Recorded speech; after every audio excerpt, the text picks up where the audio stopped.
Hi guys, so I am back with another instalment of Cupid, a visual novel. Not too sure what one we're on now. Is this the fourth or something? I don't know. It will say in the title or whatever anyway. So yeah, I guess let's continue. The second candle is lit. Lit as fuck. Its name is Philia, the love for friends. I feel like I need my glasses on. Did I have my glasses on before? I can't remember, but I can't see jack shit. Okay, the yellow candle shone and danced with her breath. Let this candle burn until its wick is spent. Encourage friendship, bring forth memories. Let me walk in these halls without any suspicion. Let me rummage through his belongings invisibly. Visibly? His journal. He guards his journal fiercely. I must find it. But she can't read properly, can she yet? Rosa adjusted her coat as she sat on one of the reserved seats. The theatre was packed, the air buzzed with excitement. Okay, yeah, so I'm a little bit nervous about doing this because I've already filmed one video today, and this is the second video I'm filming today. But last time I filmed a gameplay video for this game, I had filmed 4 videos back to back, so 2 gameplays and 2 like booktube videos, and I ended up giving myself a cold. My throat was really sore, my nose started to get blocked up, and I'm just like, why do I do this to myself? I was just talking for too long that my throat had ceased to work, like it just didn't want it gave up on me pretty much. So I'm just kind of recovering from that now, and I'm probably going to do some more damage, but anyway, let's continue on. She hadn't realised this many people would come tonight. Oh mother, I wish they would stop staring at me. And why not? This was Madame Catherine Perride's first solo concerto. Her name had been slowly gathering recognition the past few years. It was feasible to expect a full house. Still, the turnout was more than they had expected. Paris had taken Rosa and Catherine by surprise. The sheer number of people and their liveliness were well above the usual sights of this small town. Catherine was obviously thrilled with the opportunity to play in such an esteemed venue for her debut, but Rosa tried her best to keep her anxiety under control. I'm really hoping as well that this is picking up sound and stuff, because where it has moments of quietness I'm like, oh crap, it's actually picking up sound, because for some reason my my jacks and stuff, they keep, I don't know, loosening in the ports. I don't know if it's because I've got some stuff charging on my PC that keep catching it or something, but hopefully this is just regular silence and you can't not hear anything. I don't know. Okay. This was for Catherine. Yes, for her. This was her night. Rosa took a deep breath and released it slowly. It relaxed her. I hope the show starts soon. Rosa's eyes drifted towards the stage and then to the throng of people gathered on her far left. In the middle of the huddle stood a familiar shape of a man. He had his back to her, but the posture and build were unmistakable. That is Guillemette. Her heart made a sudden gleeful jump. She was delighted that he had made it to Catherine's show. He had been travelling extensively recently. What if she walked over and made sure? Guillemette would greet her kindly. She was sure Catherine would be thrilled to know he was here. Rosa pondered for a bit, reminded of a sudden wince of pain. Soon the master of ceremonies obliged people to take their seats. Guillemette turned around and walked towards her. He stopped midway and took a seat without noticing her presence. Rosa seemed deep in thought. Oh, I didn't read that, sorry. What's wrong, sweetheart? Something. Nothing, mother. Don't lie to me. I just didn't expect to see him here, that's all. Oh, I see. It is the same problem, isn't it? That filthy man again. I'm sure Catherine will be pleased. Whatever will she think now that her lover is back? I bet she would rather spend all her time with him as usual. My poor darling, always running after her star. I wonder how long until she is tired of you constantly tagging along. I read that so weird. Oh my god, I always get tongue-tied when I do these videos. You brag to me that you share everything like sisters. Does that include Guillemette too? Oh, you are making your life so complicated, darling. Why do you even bother yourself with these people? She will obviously abandon you when they get together. They make such a lovely pair. Rosa winced at Mother's words as if it were nails grated on a wall. It's only a matter of time, isn't it? What will you do then? Aren't you tired of being the third wheel? It's not like that, Mother. We're friends. Friends? Darling, friendship is nothing but a shallow kind of relationship. People change friends as easily as the weather. You don't even remember the friends you make at a certain age. Listen to Mother. Friendships do not last. You always love so much. You give all of yourself. I just don't want you to get hurt. They're not worth the love you give them. My dear, every relationship is centered around need. They need you now, but soon they will abandon you too. Rosa's tongue felt bitter in her mouth. She was filled with annoyance for her mother. Wasn't happiness as fleeting as friendship? Yet it was not any less real than sadness. These friends, these were people who accepted her. They shared laughter and tears, their own regrets and dreams. What more was needed? Rosa's confused feelings began to arrange themselves neatly in her mind. Gilmay and Catherine's happiness was important to her. That was the main thing. She knew they felt the same way for her. Her insecurities were real, but they were insignificant. If anything, they were bittersweet. She had no regrets. For the first time in her life, she wanted to talk back to her mother. She bit her lip, quelling the nerves as she opened her mouth to speak. I know that. What? I know they might abandon me one day, but for whatever reason. It might be today or next year, or even sooner. But that doesn't matter in the long run. I'm happy with them. We've had years together that I would treasure, like I treasure memories of you too, Mother. My memories of you keep me sustained. That is why I love you. The years we spent together, no matter how fleeting, are still worth something. So let me care for them right now. Everything changes, but nothing is lost. Rosa was sure she had read it somewhere. Rosa waited for Mother to answer with a vicious voice, to burst out screaming at her cheekiness, but no voice came. Rosa smiled to herself. The lights dimmed. A low hush descended on the pews. Soon Catherine entered, clad in the loveliest gown and an even lovelier smile. She was beautiful. She belonged on the stage. The lights shone on her, but they paled in comparison to her radiance. Catherine bowed to the audience and took a seat in front of the piano. She began to play. Rosa gripped the handle of her seat. She felt surges of emotion with every note. A kind of energy passed through her, touching her skin and making her break into goosebumps. Oh, Catherine. Rosa hadn't known of such an effect before this moment. Music that could so strike the heart as if it was fiddling with the soul. It was different from practice, different from when she was performing in front of smaller groups. This was a stage, and here was a woman with strings. She was tugging the right keys, touching your heart and electrifying your soul. Rosa realised she wasn't alone in this feeling. The whole room was mesmerised. She looked at the lady beside her seat. She had her hand to her open mouth. A teardrop dangled precariously on her eye. The man on her left seemed to have forgotten to blink. Rosa beamed and savoured a flush of kinship with them. They were experiencing the same emotions with her. It made her love them just a little bit. Rosa closed her eyes and savoured the night.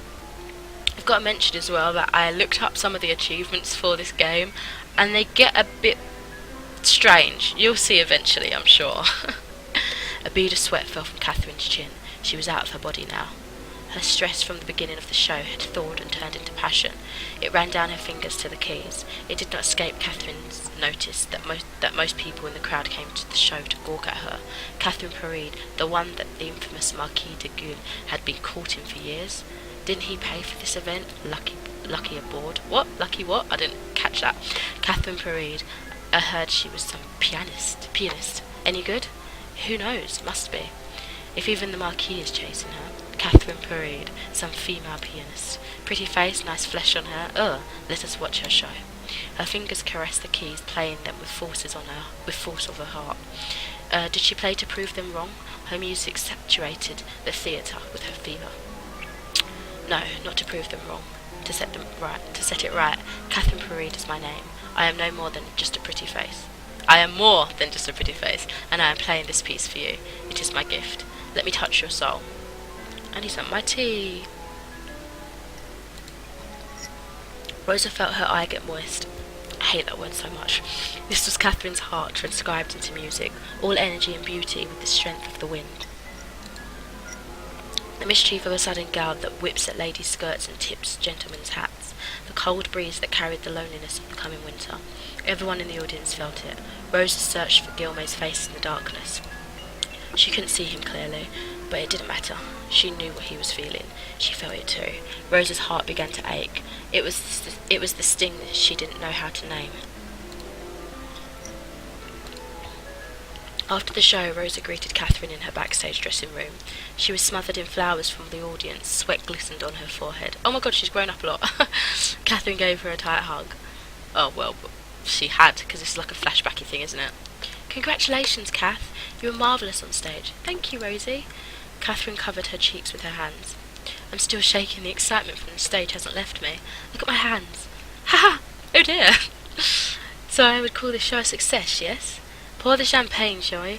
It is a night to remember. Catherine and Rosa hugged again. Let me just finish up here, Rosa. Then we'll celebrate properly. Two young ravishing ladies sampling the best of what Paris has to offer. I like it. Rosa laughed. Just don't let it go out of hand. You might get lost at her being so starry-eyed. She was teasing but smiling brightly at the same time. I would never. Anyway, I shall meet you outside in a few minutes. Very well, see you later. Rose was thankful to leave the backstage area. She had almost forgotten her anxiety during the show, but the backstage was an ill reminder of the crowd. She looked forward to the night ahead, wondering vaguely why she hadn't mentioned Gilmay's presence to Kath. She shrugged it off. It had simply slipped her mind, that was all. Sure. Catherine went back to her dressing room, humming as she was about to grab her coat. She wasn't the least bit tired. Visions of city, exploring new sights and gaining experiences made her giddy with excitement. It will end the night on the best note, she was sure. A small knock interrupted her thoughts. Who's there? Catherine turned around, and the cheerful smile froze on her face. The Marquis peeked from the open door and stepped inside. Hello, Kath. A tingling passed through Catherine's neck. Although she was aware he had returned, this was the first time she had seen him in 2 years. After she rebuked his intention of wooing her, Catherine shook her head at the memory. They grew up together. It was normal to develop feelings for someone you shared most of your life with, was it not? Yet Catherine had promised herself not to dabble with the Marquis. With all the rumours and the past flings, it felt like she knew too much, too complicated, she had reasoned. The rumours were still alive in some circles, but hadn't Gilmay come clean with his romantic escapades? Hadn't he vowed to be faithful since he had made his intentions clear? Who to believe? Perhaps it was possible that... Catherine pushed away the insinuation of that last thought and rearranged her face into a merry smile. She curtsied. My Lord Marquis, thank you for coming. That last bit came out too loud in her ears. It felt like her voice was compensating. She suppressed a groan. I hope you found the show satisfactory. My Lord Marquis, what happened to Gilly Monster? At once the memories flooded her mind. That used to be her greeting every time she had visited him back then. She would scream that when she saw him, right before she flung her arms around his neck. Catherine didn't know what to do. Suddenly her hands, the hands that had never betrayed her, felt like they belonged to someone else. She cleared her throat and felt the smile harden on her face. Pardon my past slights, sire. I was a bit of a curious child. After all, I must give my due respects to the sponsor of this event. Thank you, by the way. It didn't have to be so extravagant. Wasn't it your dream to play in Paris, Kath? I thought your debut would be the perfect opportunity to fulfill that dream. The Marquis stepped into the quarters and closed the door. Catherine flinched, afraid that the small room would draw them even closer. Just the effect that he wanted, probably, the sly fox. She's getting all red in the face. She floundered for a bit and contented herself in fussing with the flowers on the table. She should chase him out. Why wasn't she chasing him out? Merdi, Catherine. I didn't think you'd be attending tonight, sire. Weren't you travelling? Yes, I was. But I wouldn't miss your concerto for the whole of France. Gilmay stepped forward, and it seems my investments were well placed. Gilmay drew closer to Catherine. She looks really freaking creepy. So near that she could smell the mint in his breath. He appeared to reach out to her face, but changed direction at the last minute. Oh, these flowers are from the Duke. How pretty. He examined the card dangling a hair away from Catherine's ear, trying to look fascinated by the piece of decorative paper. Then he stepped back, grinning like an idiot. He really has great taste. Wherever did you learn that, muckhead? If he thought that kind of ploy would make her swoon, then he was dead wrong. In fact, all it made her want to do was wipe that stupid grin off his face, with the backside of the face. Oh, bloody hell! Yes, he does, doesn't he? She gritted her teeth, unable to take the acidic edge off her voice. It wouldn't be so hard. All she had to do was grab the neck of the expensive vase and fling it at his head. Oh my god, she's really thinking about this. This is creepy. She wasn't sure it was if the vase would break. Maybe not. Maybe she would need to hit him again for the full effect. Catherine, did you hear what I just said? Huh? I said, now that I'm back in town, would you consider playing for me again? It was part of our original arrangement after all. She felt the tendons on her neck tighten. I have a full schedule this week, sire, but I'll let you know when I'm free. Oh. Sire, I must retire for the night. I am exhausted from the performance, after all. Excuse me. Catherine turned around and went for her coat, but she felt Gilmay grab her hand. Wait, They stared at each other for a couple of seconds. Gilmay looked like he was about to say something. His mouth opened and closed as if debating the correct words in his head, but he just dropped Catherine's hand a moment later. I'm sorry, you're right, she must be tired. His shoulders dropped. Catherine felt a tinge of disappointment, but she ignored it quickly. Gilmay let out a sigh. You know I'm not good at this, Catherine. Oh, what do I know? You seem to do just fine. You have an amazing track record. Huh? Catherine folded her arms over her chest with a pout. Oh, that? That is just because of my face. What? Most people think I am very deep and thoughtful when I stare at them like this. I just run with it. Catherine bit her lip to prevent the chuckle from escaping, but the laughter burst out from her. He hadn't changed at all. Before she could stop herself, a mischievous smile appeared on her lips. No, actually, it is your own ability to make big gestures, Gilly. Huh? Well, look at you. She copied his tight, alert posture. You stand stiff as a board. I guess it fools people into believing you are a graceful, dashing soul. Gilmay made a pout. I am dashing, though. Maybe. Au contraire, monsieur. I did have the misfortune of being victim to your dancing. Must you always bring that up? It was such a long time ago. He looked so distressed that Catherine couldn't help but tease him further. I mourned the death of my little toe, sire. I liked that toe. It was a traumatic experience. Before long they were laughing like it was the most natural thing in the world. When did it change? Hadn't it always been like this? Catherine settled back into her own skin, mulling the confusion in her veins. Kath. She looked up at him. Her own emotions stung her. You can't keep running away from me. She sighed deeply. Her hands tightened around her resolve, for lack of a solid thing to hold on to. Perhaps not, but I have already given you an answer. I am aware. I have tried to accept it. Please don't take offence, but I thought it would be easy. I left to clear my head, to fill my mind with other things. Travelling usually does the trick. For a while at least, I thought I was successful. But even during my trip I would catch myself thinking such absurd things like, I wonder what Kath will say when she sees that. No, I don't think Catherine will like this too much. Well, Kath used to say. It was funny, but also a little infuriating to know that you have never left my mind. So, I wish I knew how to do this. I am, he sighed. I am too used to people leaving me that I do not know how to quit my own. It must bother you the amount of lovers I had in the past. I am sorry for that. I almost wish I really was that adept. But like I have told you, most were simply rumours. The rest of people realise now I am not as interesting as they had initially thought. Gilmay. I never stay long, Kath. One could say I am amazing with first impressions. There is a nagging feeling that that's all I am ever good for. That's all I am ever good for. A sort of exotic trophy people like to collect for its sake, and then put aside when its novelty expires. I can't blame them. But now I am quite sure that I am what is wrong. It must be better at letting people go. I must be better at letting people go, but you, please don't make me let go. You see through me, Kath. In your eyes I feel like I'm somebody worth loving. Is it any wonder I'd like to continue thinking of you fondly? Old habits die hard, I suppose. Catherine bit her lip. Those are impressive words, sire, but do you have a point? My point? It's simple, really. I don't think I'll be able to stop my feelings for you. You may reject me as many times as you wish. It will not change. I have already come to the conclusion that I don't mind. Oh, this is kind of boring. I want the action. Come on. He shrugged. So I propose that you either get used to me chasing you, or you give in to my dashing, toe-mashing charms.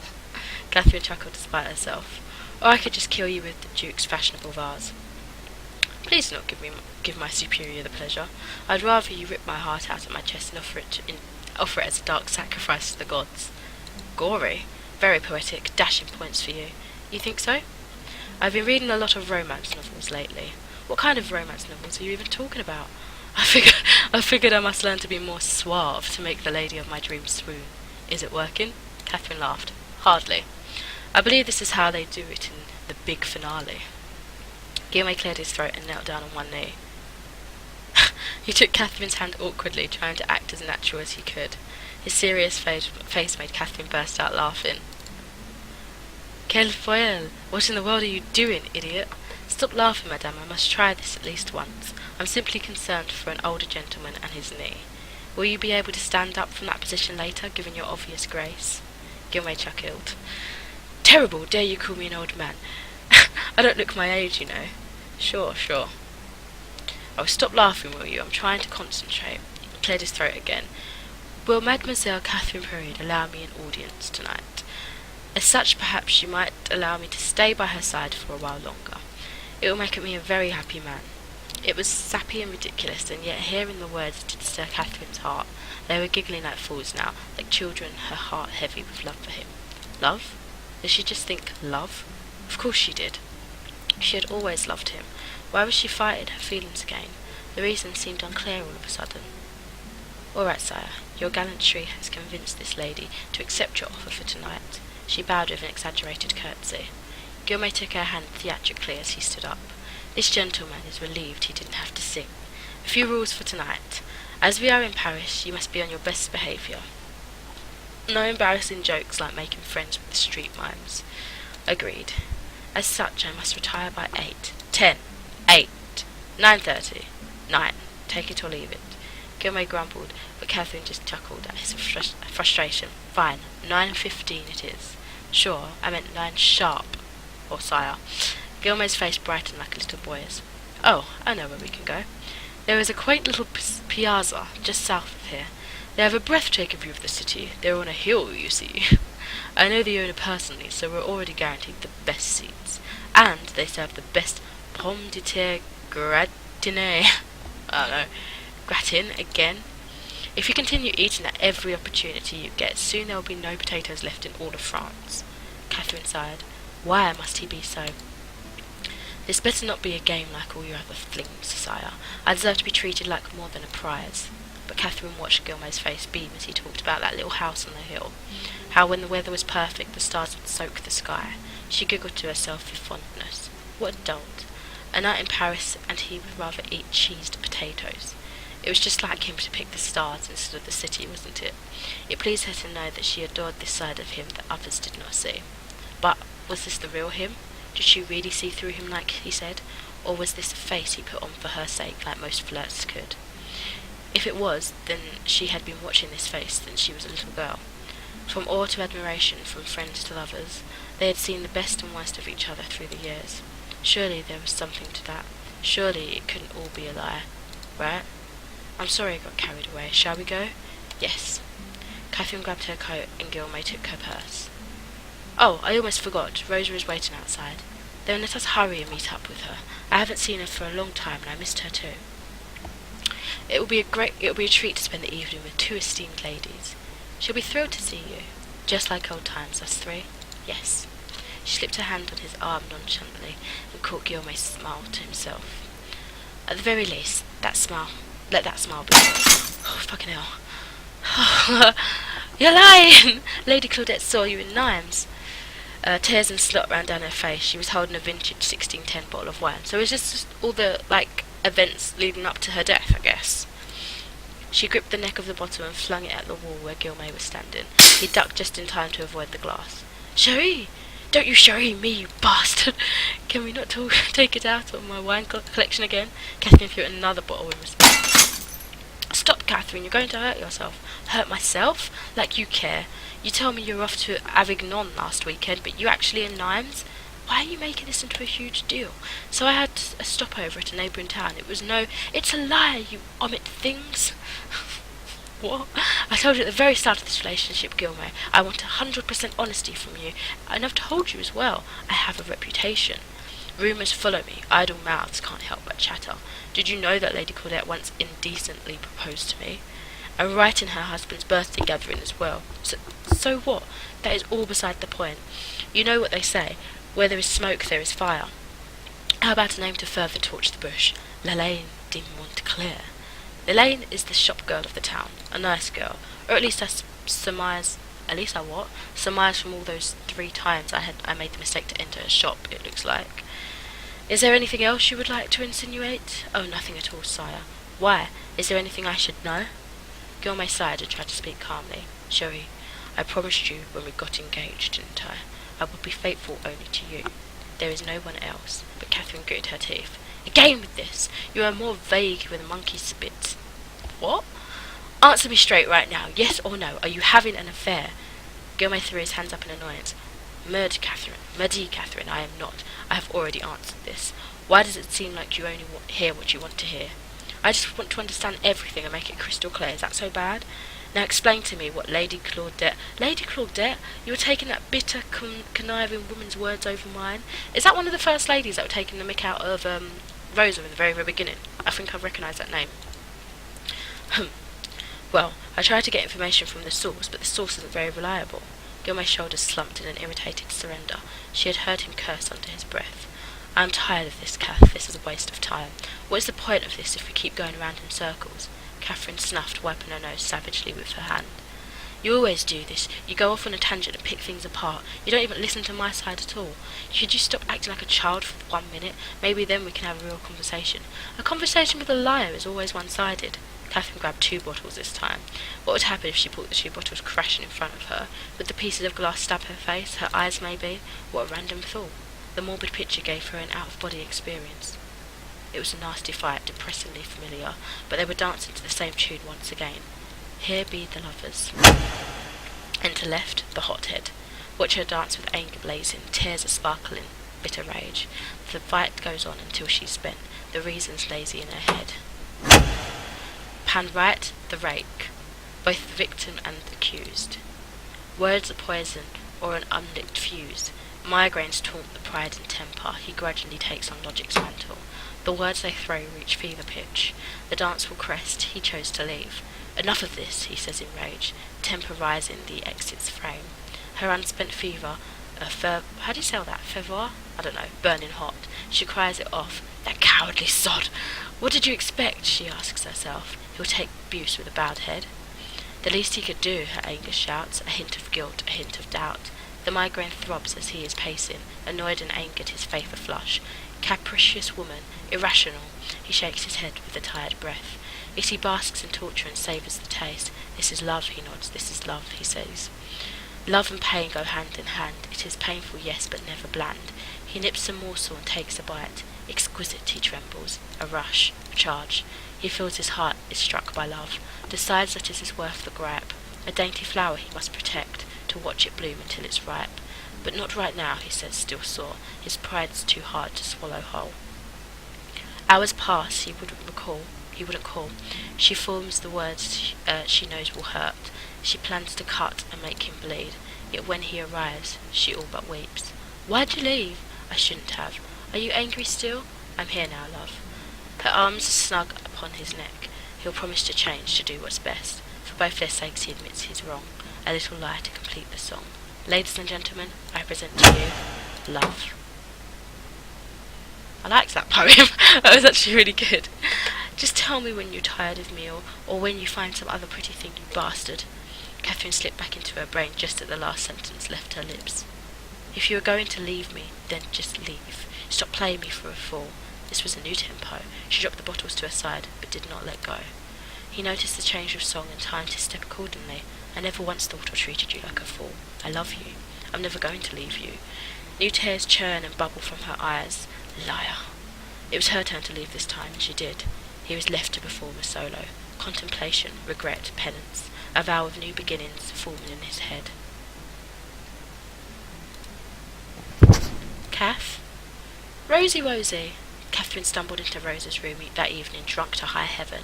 Her half-lidded eyes surveyed Rosa's meagre space. She let herself fall on the bed, regretting it instantly. The ceiling spun in a waltz of throbbing headaches and acid-laced throats. My dear. Catherine stood up and her wobbly legs tripped her. Rosa caught her and sat Kath on her small bed. My goodness, you stink of alcohol. She propped some pillows behind her back and fixed the stray hairs that had littered her face. Thanks, hun, you're a dear. How much have you had, Kath? Catherine counted on her fingers. Never mind. Would you like some water? Nope.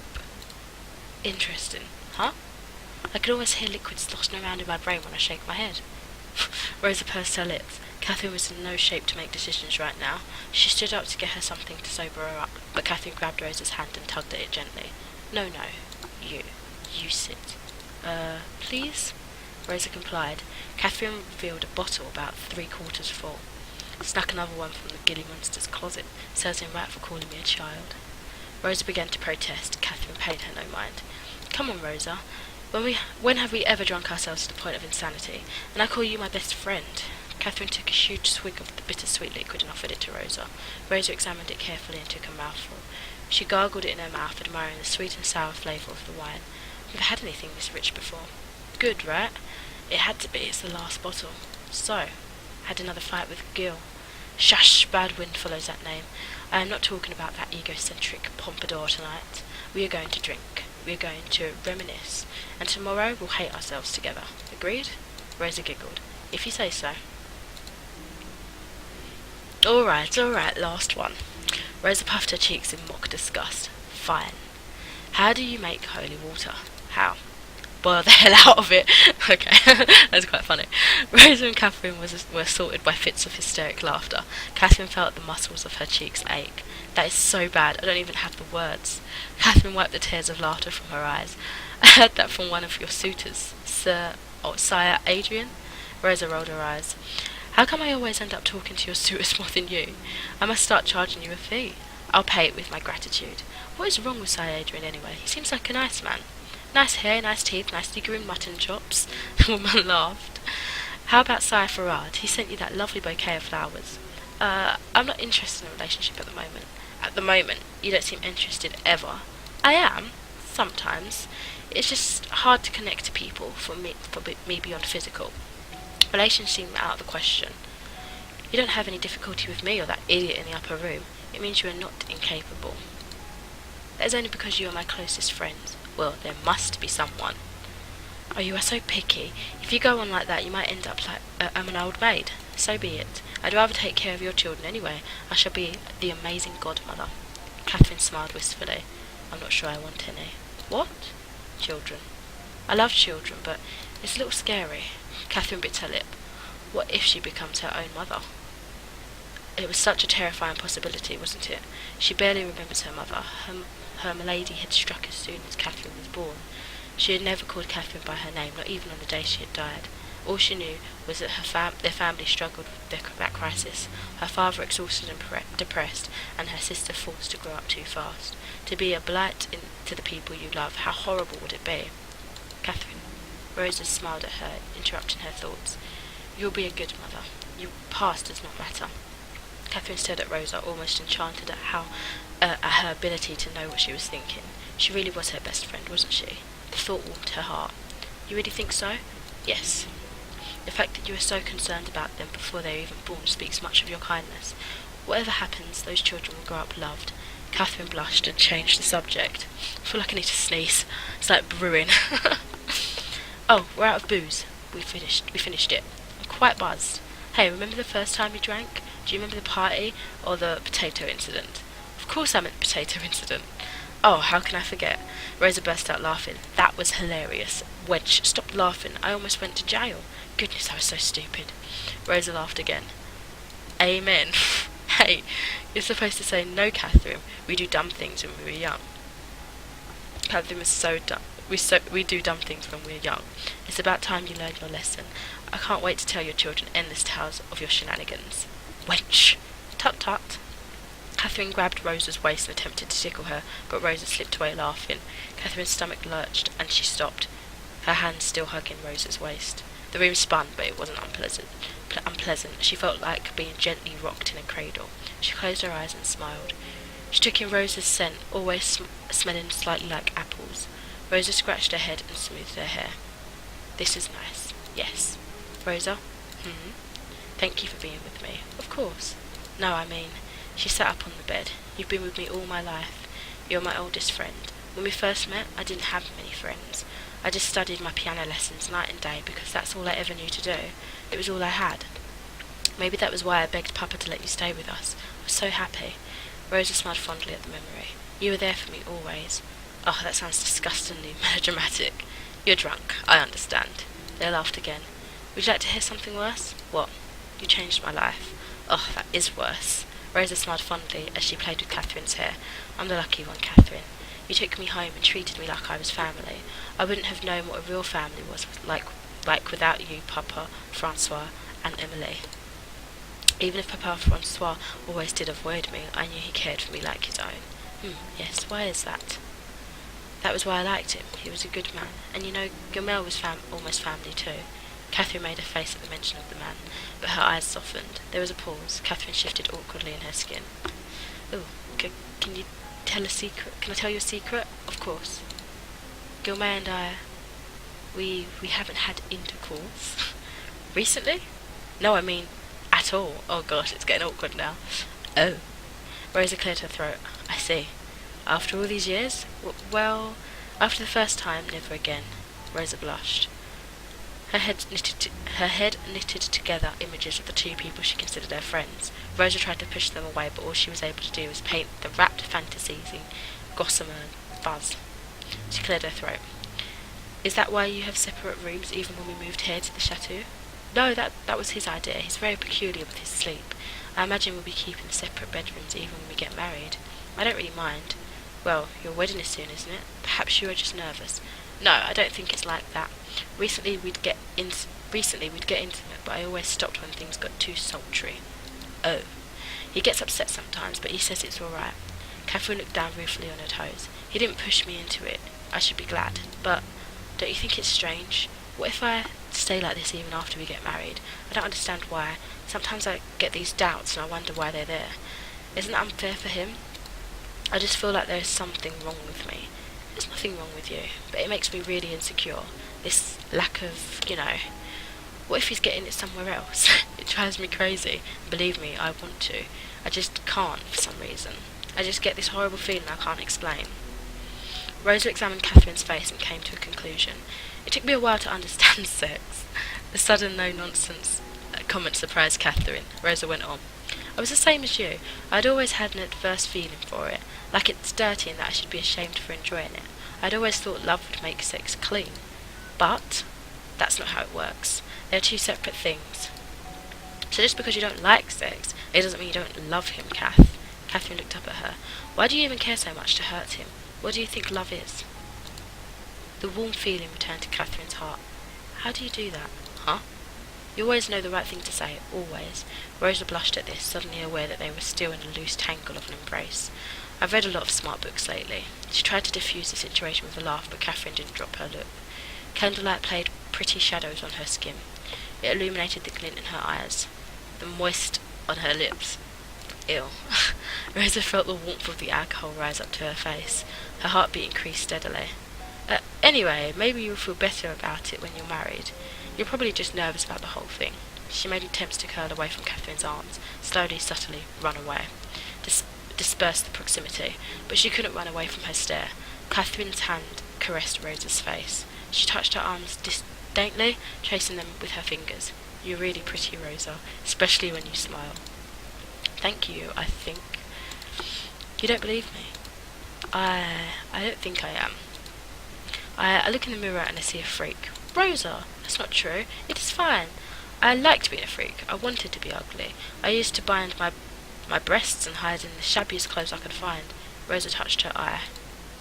This was penance, she remembered herself saying, for being a sinner and a freak, for attracting attention and spite, for dressing nicely, for letting her hair grow long.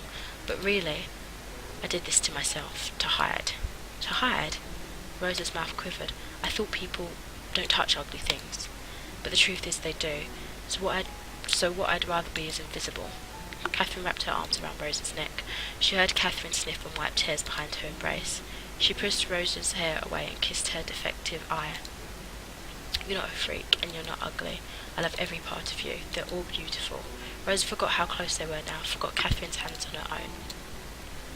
Here somebody was who accepted her with all her faults and ugliness. You always made me feel like I'm worth something. Because you are. You're beautiful, Rosa, inside and out. Rosa saw her face reflected in Catherine's eyes. In them she did indeed look beautiful. A lump formed in Rosa's throat. Catherine's face hovered above her cheek. She planted a little seed of a kiss on it, just barely away from her lips. Rosa kissed her nose in return. It made Catherine giggle. At first, the kisses were sweet, innocent, the kind of punch-drunk kisses that sent them both into bouts of giggling, but Catherine's hand caressed her neck. The kisses lingered, lips melded, hands explored, and Rosa sucked on Catherine's tongue inside her mouth. Okay, this is getting weird. Wine, candle wax, spit. That was all it tasted like. Rosa's head began to swim. Catherine's hand squeezed. Right, pressed. My window's open. Luckily no one's home. Tripe, grapes, plush. Rosa began to taste more of her, oh my god, longing, regrets, tears. A sensational flavour she had never tasted before hovered at the edge of her tongue. Suddenly she was hungry for it. Take it all. Rosa savoured the taste. She breathed deeply. All mine. Child. I want it. Her heart, I want her heart. Her love is sweet. Listen to my voice. Oh, I'm guessing it's mother. Mother? But I'm so hungry. So hungry. Stop! Rosa flung her eyes open. A sinking feeling of menace overcame her. No. Rosa pulled away. She pushed Catherine away from her face. Catherine's eyes snapped open, startled by Rosa's outburst. Why did you stop, greedy, selfish bitch? She blinked for a few seconds. A look of horror creeped on her face. I'm sorry. I didn't mean... No, Kath. Rosa couldn't stand the hurt in her eyes. She was probably blaming herself. Rosa wanted to shout how wrong she was, but the lump in her throat became a rapacious mouth. A tumour had grown inside of her, a parasite. She could feel its pulse and slither inside her neck. She couldn't speak at all. Catherine wobbled off the bed. She wiped her mouth and cheeks, which were covered with a layer of drool. I'm so sorry, Rosa. I'm going to leave now. Kath, good night. Rosa should have followed her, but when she tried to stand, the floor twirled. She choked at the flavour left in her throat, sick and cloying, sticky sweet like honey. The taste both repulsed and enticed her. Thick spit leaked out of her mouth. She felt the urge to vomit. This is nothing, Mother. Just a bad after-effect of alcohol. No, please don't call me that. It was an accident. Everything is fine. She would talk to Catherine tomorrow, assure her that this was not her fault. Everything was fine. There was an urgent knock at Gilmay's door. The clock read 2:15 in the morning. He closed his journal and stood up from his desk. Yes, come in. He opened his door. Catherine stood in front of him, her cheeks stained with hastily wiped tears. Kath? Gilmay, can we talk? Oh, isn't it quite late? Please, it's urgent. All right. Gilmay led her inside. Lady, you smell like my vintage bottle of Bourgogne. Did you get so drunk you actually thought of apologising first? I didn't think I'd see the day. Sherry, what's wrong? Catherine's tongue went into her mouth without thinking. How could she even begin to tell Gilmay what she had done? Honey, I was really upset with you today, so despite any good sense, I went and got myself drunk. This time I dragged Rosa along with me. Things have a tendency to go out of hand when alcohol is involved, as you know. Long story short, I came onto Rosa. You know Rosa, the girl who's almost like my sister? Yes, I may have forced myself on her, and I did that right after she told me that she had been abused before. She felt Gilmay's hand take her thumb away from her mouth. Kath. She looked at her fingers in horror. Her habit had surfaced again. She thought she had gotten rid of this as she grew up, replacing the nail biting with a meticulous, almost obsessive care for her fingers. My fingers are my livelihood, I must take care of them. Now the nails were chewed down to jagged stumps, and a couple of them had tiny blistering curls. Kath, can you talk? Catherine's eyes snapped back to Gilmay, as it had just materialised in the room beside her. So yes, like I was saying, darling, which is the worst thing? What do you think? This implied incest, my abuse of my best friend, or my infidelity to you? Or if that doesn't cut it, dear, may I divulge to you one last point? I felt something worrying when I kissed her. Excitement. If she hadn't stopped me, something else would have. It felt so real, it didn't feel like a mistake. It felt like it had always been there, buried deeply, so much so that it felt like cheating. It was like a craving, I wanted it. It was something I hadn't felt with you when we... Why is this happening? I don't know. I don't even know who I am anymore. Kath, you're scaring me. Tell me what's wrong. Would you still want to marry me? Would you still love me if you knew? I wouldn't. I can't even look at myself in the mirror. But I think I know who I am. I am a selfish, depraved bitch. I have always been a controlling, jealous lover to you. And just one night of drunken frenzy, I went and took advantage of the two people I care for the most. Not enough wine to justify this. I want to call off the engagement. At first Catherine saw that Gilmay treated it as a joke, but the panic in his eyes set in immediately. What? I said I'm calling off the engagement. Well, I refuse. You don't have a choice. I'm leaving tomorrow. No, not until you tell me what's wrong. Gilmay's eyes didn't flinch. These were the looks he gave her that had melted her eye. Melted her eye? Oh my god, melted her heart. They were so sure and steadfast in their care. They were just fighting this morning, a fight she had started as usual, yet there was no doubt in his eyes after all. I'm making up words, I'm sure it didn't say that, it said something similar though. If she were to see that certainty fade away from his eyes, she knew it would break her. Is it about that fight earlier? Because, Kath, I swear to you, I haven't done any of the— No, stop! Hearing him reinstate his devotion to her just made it more painful. Tears pooled in her eyes and fell in huge ugly globs. She had been doing so well too. She had thought she could hold it in until she left. She wiped the tears as best she could, but more kept pouring out. It wasn't about that. Then what is it? What do you want me to do? Whatever it is, I should do it. This was so hard. Why did this have to be so hard? Why did she even go here? Because she wanted to see his face. She wondered what it would be like for a cheater to go back into the arms of her lover. Would it change somehow? Did she still love him? How could she even tell? All her emotions were wrapped in a thick layer of guilt. It was hard to distinguish every painful thought. She started to sob now. Yes, indeed, ugly, unflattering snorts came out of her nose. It felt comforted to hold on to guilt. His existence made the hatred towards herself bite less. Kath, please tell me what's bothering you. I don't deserve you. I'm a horrible person. You ought to find someone else to marry. Catherine let the words tumble out of her mouth, slightly relieved to be rid of them. She looked tearfully up at Gilmay to gauge his reaction, but he just stared back at her blankly. Juice time! Throat's getting sore.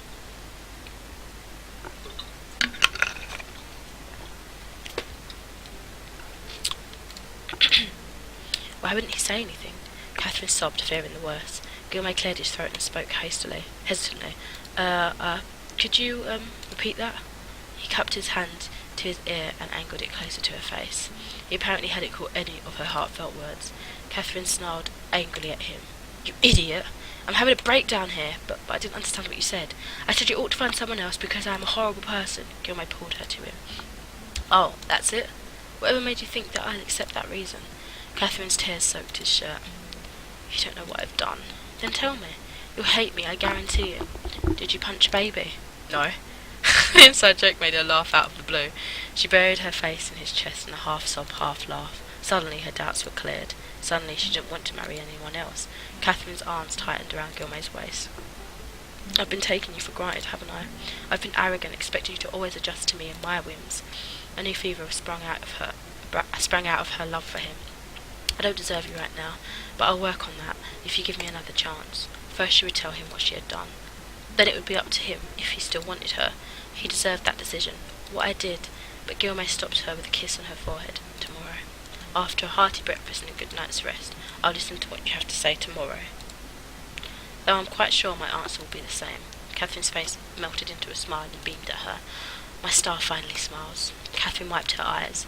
I love you so much. She sighed with contempt, part of her anxiety put to rest. I do, I really do. She whispered that last one under her breath, as if trying to console herself. Gilmay.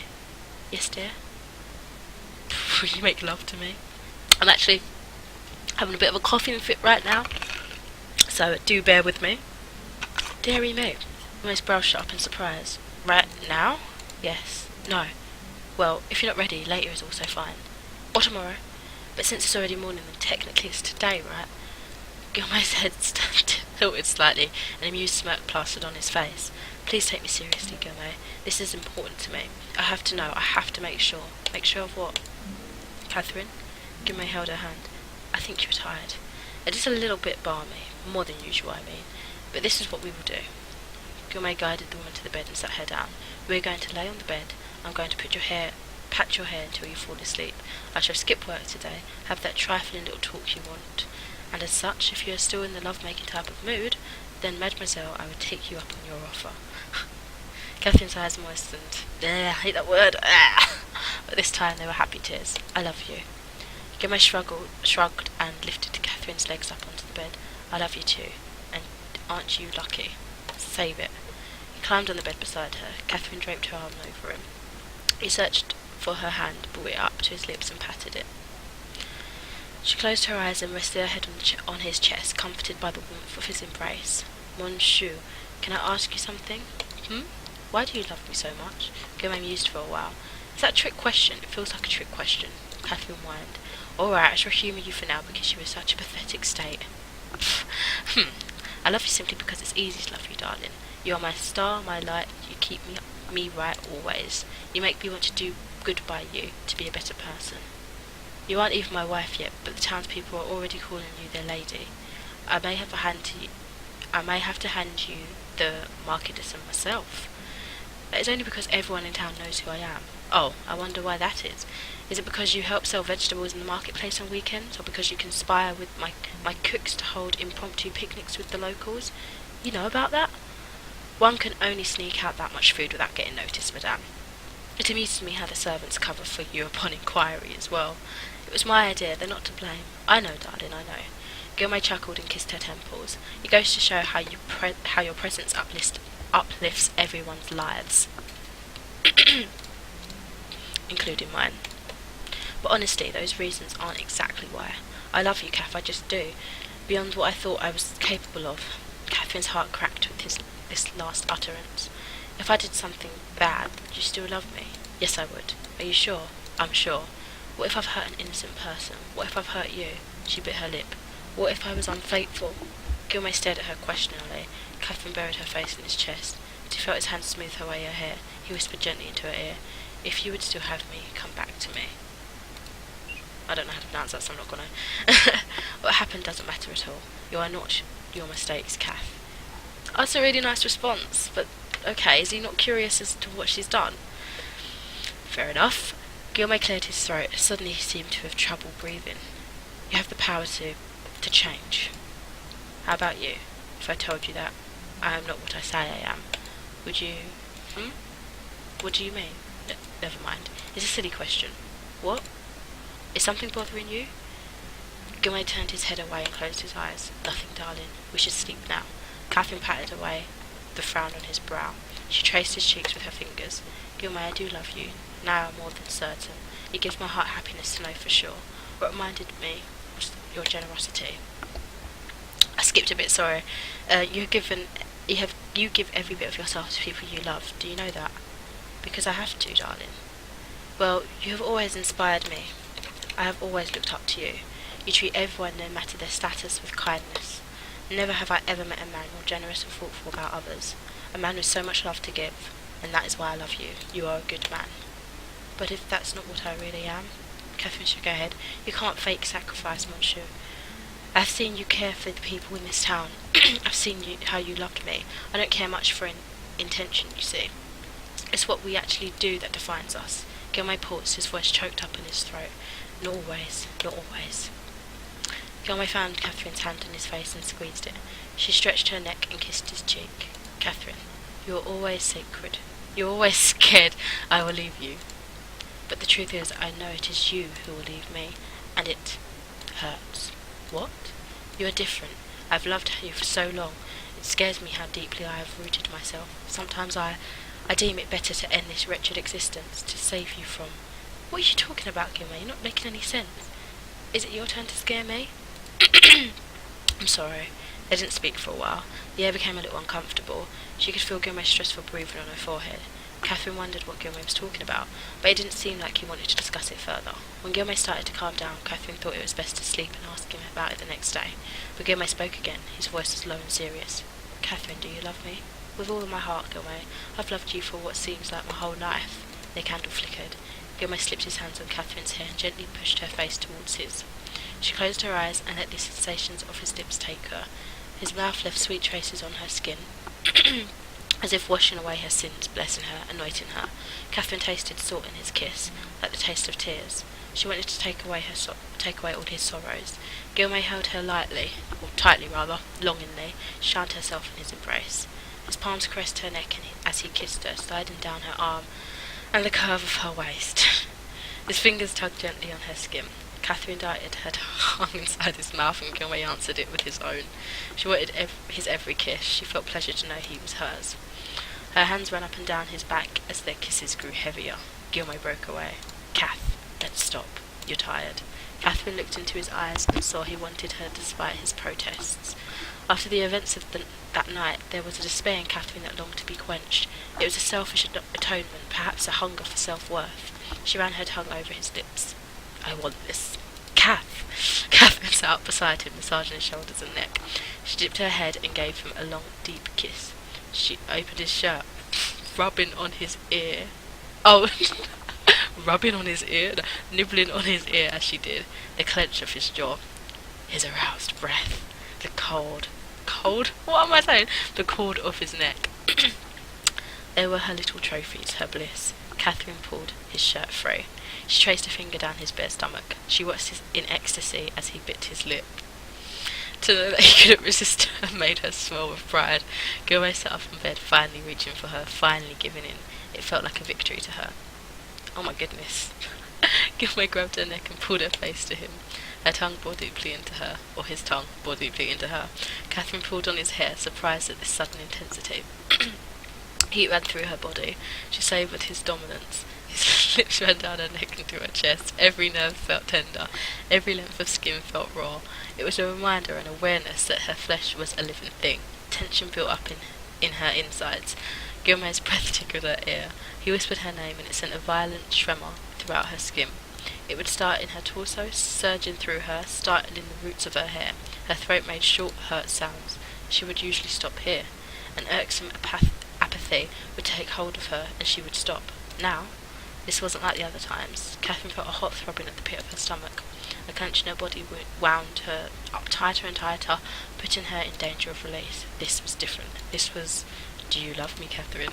Gilmay, Her voice came out throaty and thick. Gilmay laid her down on the bed. Gilmay dug his tongue on the hollow of her neck. His hands explored her. I feel so uncomfortable reading this. Oh my god, this is getting hot. The soft sounds returned to her lips, but Gilmay covered them with his mouth. Her voice echoed in their heads. She wanted to scream, and the scream would come from very deep. Do you love me? Oh god, I love you. She said in an urgent, desperate frenzy. A high-pitched sob escaped her mouth as something snapped inside her. Catherine opened her eyes. She caught something alarming as she stared up at him. That's a really freaky picture. It looks scary. Oh, his eyes. He didn't look like Gilmay in the shadows unlit by a candlelight. That was really creepy. His features were the same, his eyes were in the same place, his lips were the same shape, but this man was a stranger. He did not care for her like how a snake didn't care for its prey. For a brief second she was afraid. A tiny voice told her to run away, but that voice was washed away by a wave of carnal desire. The stranger grinned at Catherine. Mine. Faster now, deeper their kisses went, as if reaching for something inside her. His weight on her body excited her, but it also felt like a prison. Run, rabbit, run, rabbit, run. Catherine viciously devoured his lips. Her hands cruised south, kneading and clutching greedily. Her legs joked round his waist. A force overtook her, a hunger. Here comes the farmer's gun. She tried to ignore the growing coldness in Gilmay's eyes. She tried to ignore the way her body moved on its own. Run, rabbit, run.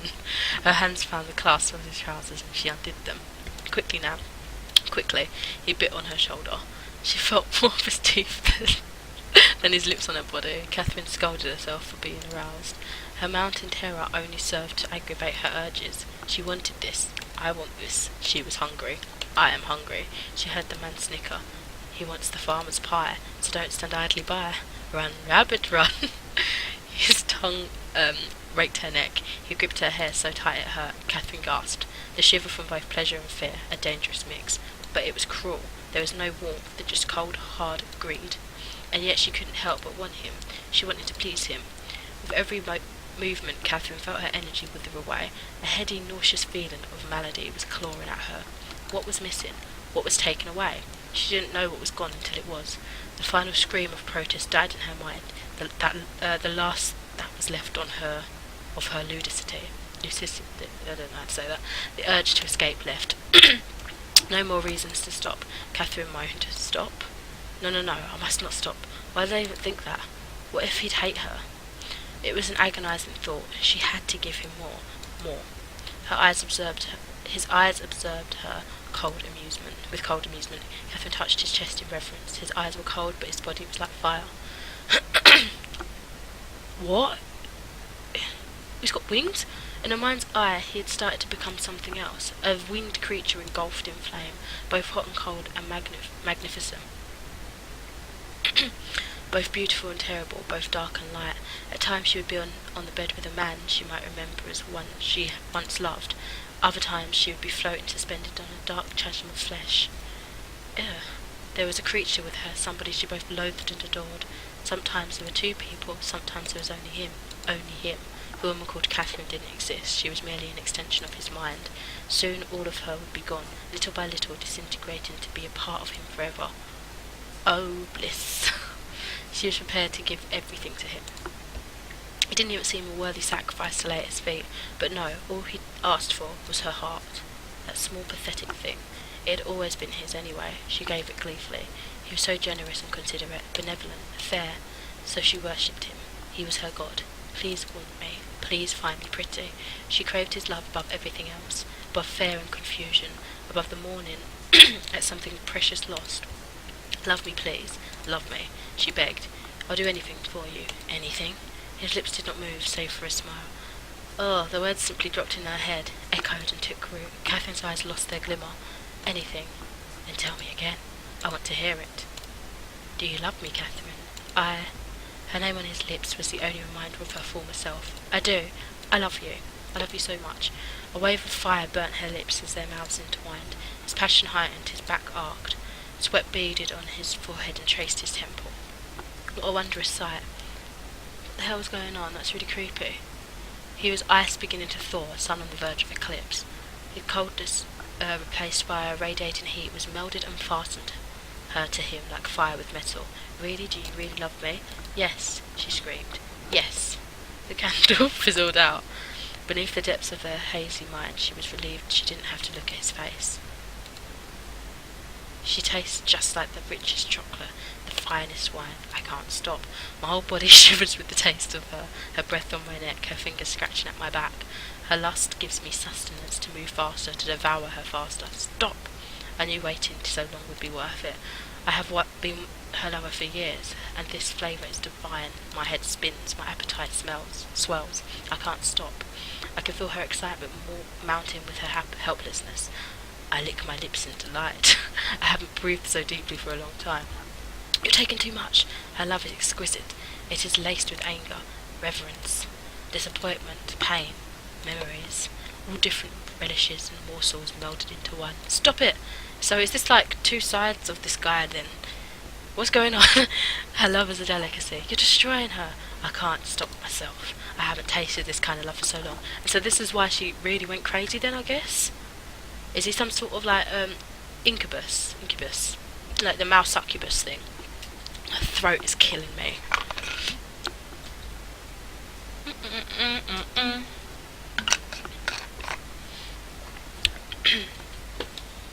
I'm liking this colour scheme going on. Flirtations and physical attraction can only get me by for so long. I was going to wait. There was a wane in her love.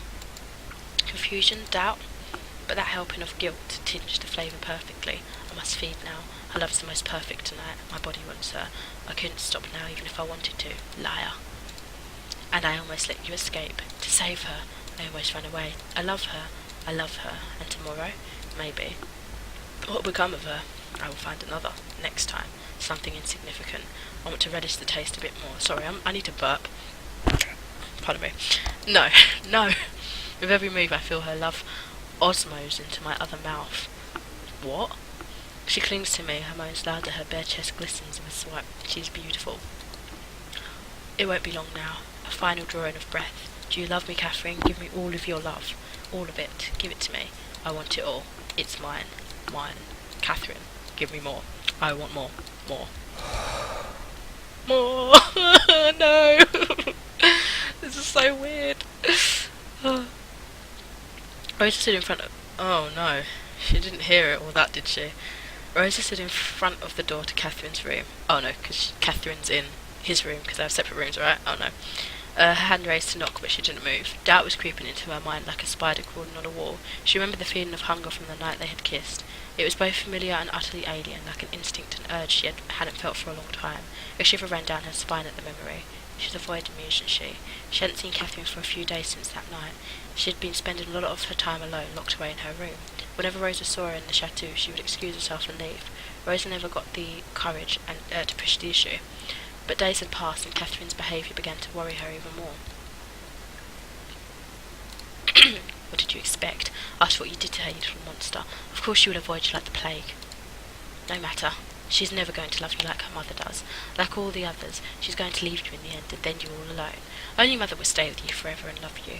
So be a good child and listen to what I tell you. Rosa bit her lower lip. This was all her fault, wasn't it? She needed to make it right.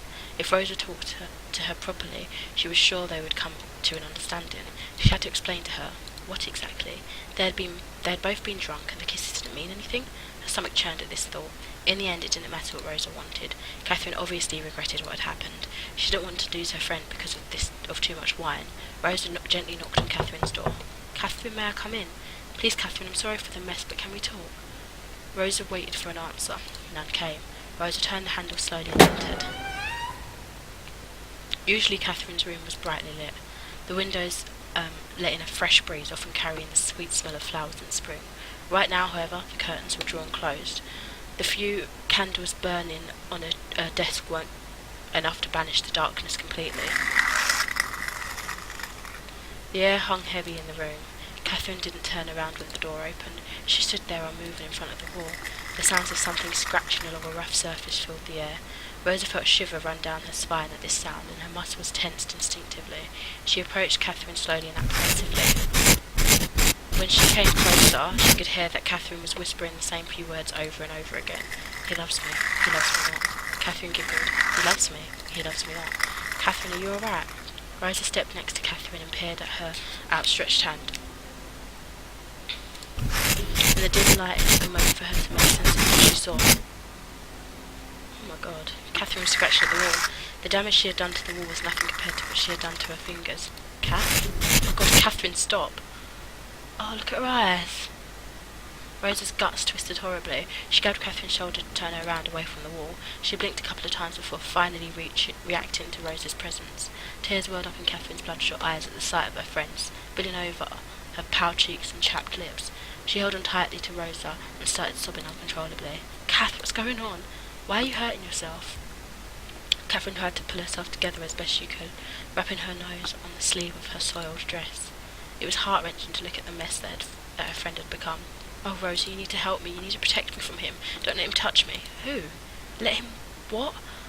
Why do you need me to protect you? Suddenly Catherine shushed her finger to her lips and with a scared expression on her face. She leaned on air towards the door and listened intensely for a moment.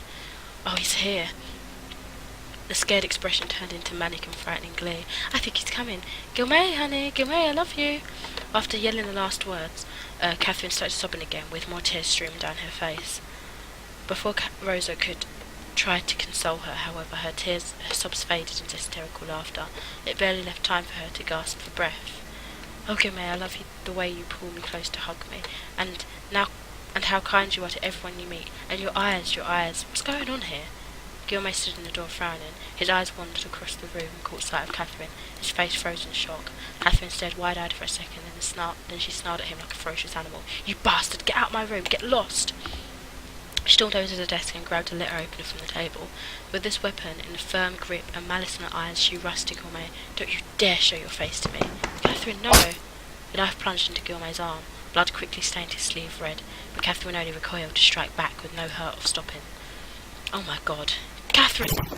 They wrestled for a moment until Gilmay was able to grab Catherine's hand. I need my soother!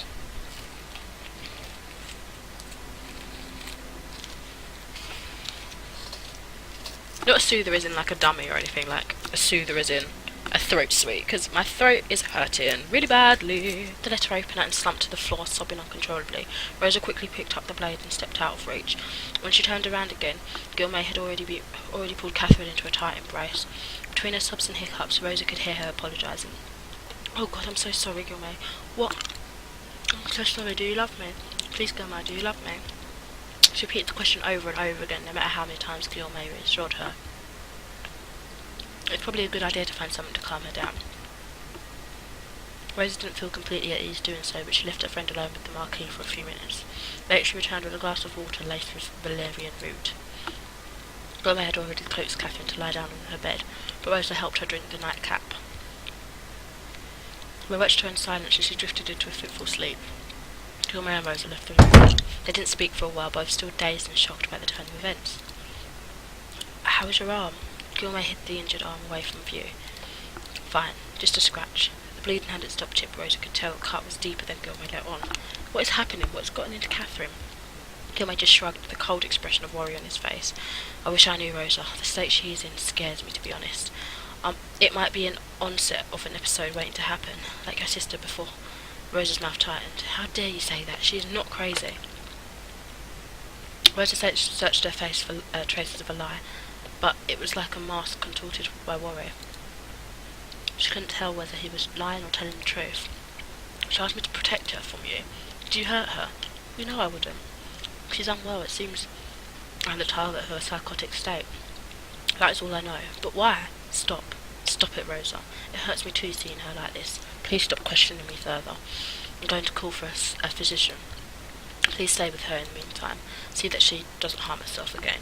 For a moment he met her eyes. Before she could say any more, however, he turned around and left. "See if his pants have caught fire yet, child." There's nothing she could do about him for now. Rosa left to go get a bowl of fresh water and a towel to tend to Catherine's fingers. Oh my god. Catherine had an uneasy sleep while Rosa cleaned her wounds as best as she could. She might have squealed and whimpered like a child. It seemed that she was having a nightmare, but Rosa didn't dare wake her before the physician arrived. Instead, she stroked her hair, told her that everything would be alright. She tried to appease the growing confusion of voices in her head. What had happened between Catherine and Guillaume? Their relationship was often erratic, but Rosa dismissed the possibility that this was one of her usual fights. Rosa remembered Catherine's face, filled with utter spite at the man. She had never seen that much hatred in Catherine. After a few minutes, Catherine's eyes fluttered open. She looked around with some confusion, and then her gaze settled on Rosa. Tears welled up in her eyes. "Rosa?" Rosa held her outstretched hand. Her heart broke when she saw Catherine wince. "Oh, Rosa, I'm so scared. Everything's such a mess." "It's going to be alright, Kath. Don't worry now. Just try to sleep some more." "No, you don't understand." Catherine tried to sit up, but Rosa pushed her down gently. "You need rest, Kath. I hate him. It's all his fault." She sniffed but settled down on her pillow once more. When she spoke again, it was in a whisper. "Rosa, She chewed on her dry, chapped lips for a moment, as if she couldn't get the words out. "I don't think I love him anymore." "What?" A dry sob escaped her, followed by tears rolling down her cheeks. Had Catherine really just said that? "But I don't understand this. When I think of him, her voice cracked.